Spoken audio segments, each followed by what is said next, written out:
તો દર્શક મિત્રો, જો લાંબા વાળ જોઈતા હોય તો તમે આ DIY ઉપયોગમાં લઈ શકો. ચોખામાં ડુંગળીના તેલની રેસીપી આજે આપણે જાણીશું. નમસ્કાર દર્શક મિત્રો, ખબરછે.com પરથી હું દ્રષ્ટિ આપ સૌનું સ્વાગત કરું છું. મિત્રો, સુંદર વાળ, લાંબા વાળ, ચમકદાર વાળ, આવા વાળો માટે તો આપણે સપના જ જોતા હોઈએ છીએ. ઘણા બધા પ્રોડક્ટ ઉપયોગ કરીએ છીએ, DIY પણ ઉપયોગ કરીએ છીએ.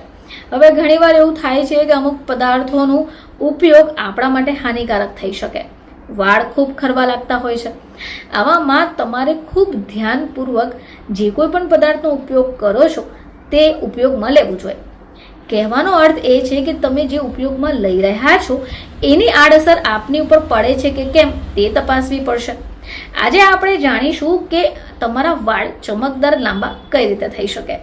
તો દર્શક મિત્રો, જો લાંબા વાળ જોઈતા હોય તો તમે આ DIY ઉપયોગમાં લઈ શકો.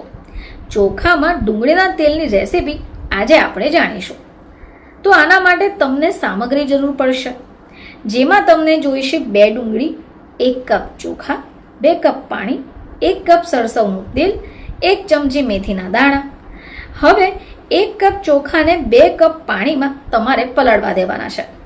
તમારે ખાસ ધ્યાન રાખવું પડશે કે એ 60 મિનિટ જેટલો સમય લઈ લે, અથવા તો ઈચ્છો તો આખી રાત પણ તમે એને આખી રાત પણ પલાળી રાખી શકો. પછી તમારે આ જે પાણી છે એને ગાળી લેવાનું છે. હવે ડુંગળી લઈને તમારે નાના ટુકડાઓમાં એને કાપી લેવાની છે. એક પેન લઈ લો અને સરસવનું તેલ અંદર ઉમેરી દો. મેથીના દાણા સાથે તમારે 15 મિનિટ સુધી એને ઉકળવા દેવાનું છે. ડુંગળીના પલ્પને દૂર કરવા માટે તેલને ગરણીથી તમારે ગાળી લેવાનું છે, જેથી આ ડુંગળી છૂટી પડી જાય. આપણે જે ચોખાનું પાણી બનાવ્યું છે એને ઉપયોગમાં લેવાનું છે. ડુંગળીના આ તેલમાં તમારે ચોખાનું પાણી મિક્સ કરી લેવાનું છે. હવે એક મિશ્રણ રેડી થઈ ગયું કે જે તમારે એક કાચની બોટલમાં સ્ટોર કરવાનું છે. હવે આ જે મિશ્રણ આપણે બનાવ્યું છે એનો ઉપયોગ ક્યારે કરીશું? મિત્રો, આ તેલને તમારા વાળ ઉપર જ્યારે પણ તમે માથું ધોવાના હો તેના 30 મિનિટ પહેલા લગાવી દેવાનું છે. અઠવાડિયામાં તમારે 2 વાર આ તેલનો ઉપયોગ કરવાનો છે. હવે આ જે DIY તેલ છે એ તમારા વાળના વિકાસમાં મદદ કરે છે.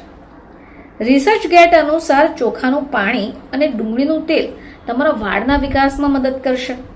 એનો ઉપયોગ કરતા પહેલા તમારે 24 કલાક પેચ ટેસ્ટ કરવો પણ શ્રેષ્ઠ સાબિત થશે, કારણ કે બની શકે કે તમને તેનાથી કોઈ એલર્જી ન થઈ જાય.